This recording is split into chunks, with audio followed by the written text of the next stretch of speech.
আসসালামু আলাইকুম, আমি নাইম দক্ষিণ কোরিয়া থেকে সবাইকে স্বাগত জানাচ্ছি আমার ইউটিউব চ্যানেল নাইমিলিতে। যদি ভালো লাগে সাবস্ক্রাইব, আর যদি ভালো না লাগে দেখতে থাকুন। দেখতে দেখতে ভালো লাগা ভালোবাসা হয়ে যাবে ইনশাল্লাহ। দর্শক, প্রতিদিনই নানান ধরনের কি বলা হয় যে ক্রাইম, তারপর হচ্ছে যে আপনার ধর্ষণ, হত্যা, সহিংসতা, নানান ধরনের খবরের ভিড়ে ভালো খবরগুলো আসলে করার মতন স্থান বা সুযোগ হয় না।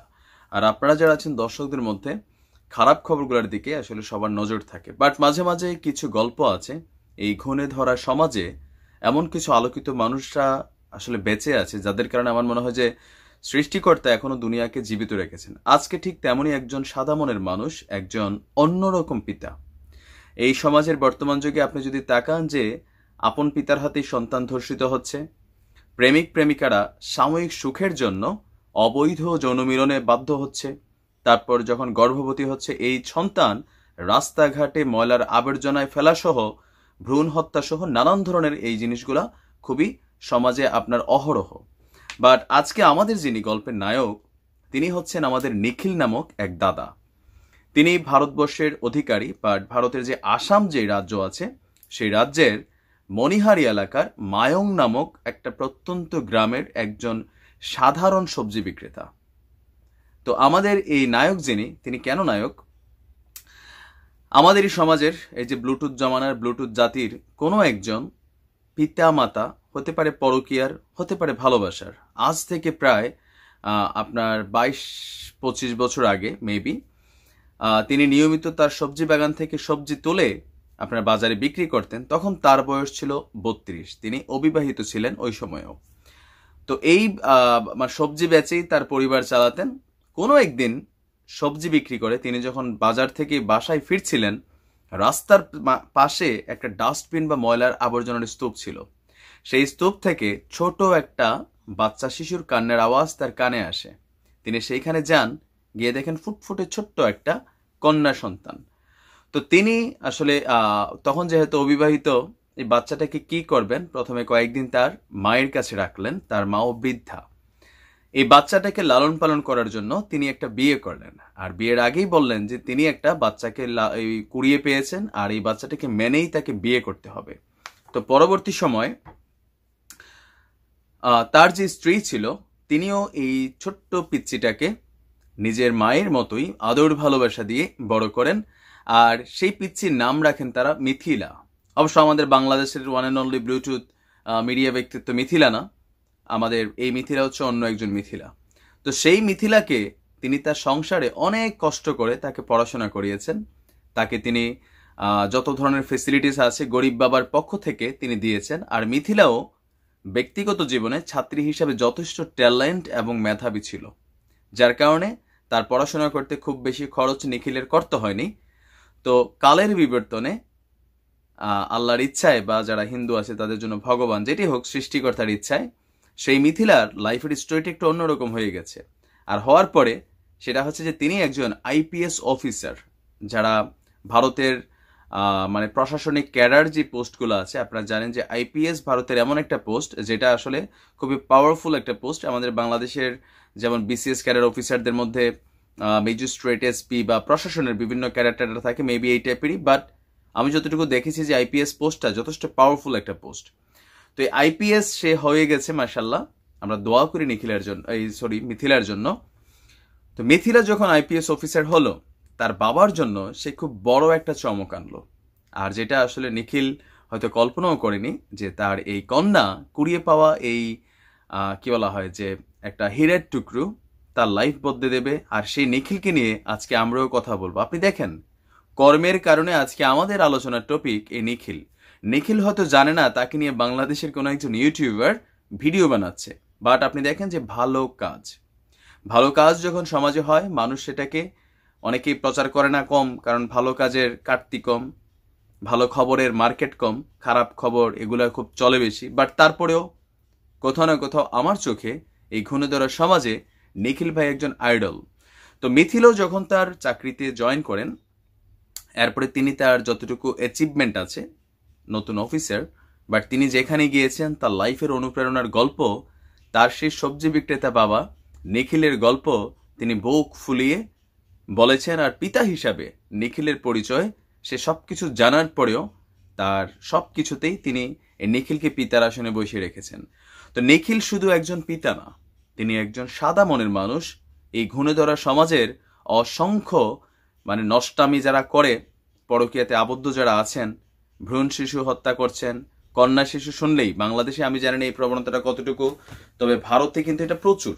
যদি আপনার গর্ভাবস্থায় জানা যায় যে বাচ্চাটা কন্যা, সেই ক্ষেত্রে ভ্রূণটা হত্যা করা হয়, বাচ্চা নষ্ট করা হয়, পিল খাওয়া হয়, নানান ধরনের টেকনিক চিকিৎসা বিজ্ঞান আপনার অ্যাডভান্টেজ দিয়ে রাখছে, আর সেইটারই একটা অপকারিতা আমরা লাগাচ্ছি। ঠিক আছে, এটা খুব বাস্তব।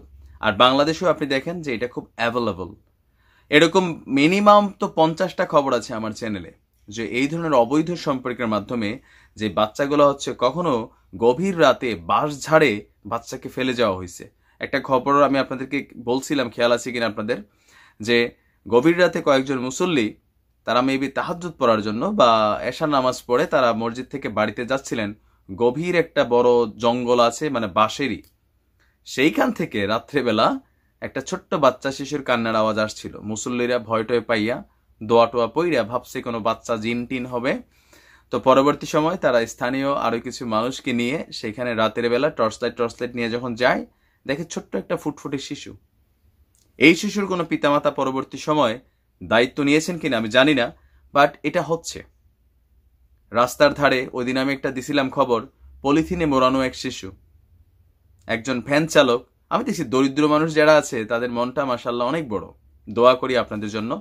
তো আমাদের এই যে গল্পের হিরো নিখিল আর মিথিলার জন্য আমরা দোয়া করি। মিথিলার আজকের যে অবস্থান, হয়তো তার লাইফে তার কখনো স্বামী আসবে, আসার পরে সে যেন ওই স্বামীটামি এখন আছে অনেক, কি বলা হয় যে আপনার টাউট বাটপার জামাইও আছে, হ্যাঁ, বাপেরে দিবা কেন, এরকম যাতে না হয়। আর যাবার আগে আপনাদের উদ্দেশ্যে কিছু কথা, নীতি নৈতিকের কথা, যদিও আমার কথা আপনি শুনবেন না, মানবেন না, তারপরে এগুলো করবেন আমি জানি। দেখেন, আপনি যদি মুসলমান হন, আমাদের সমাজে একটা প্রবণতা আছে যে হাদিসগুলো যদি একটু আপনি দেখেন, যে একটা সময় আসবে যে মানুষ হারামটারে হালাল মনে করবে। আর এই হারাম থেকে হালাল মনে করার ভিতরে সবচেয়ে বেশি হারাম যেটা হালাল হিসেবে পরিচিত, সেটা হচ্ছে ভালোবাসা, প্রেম।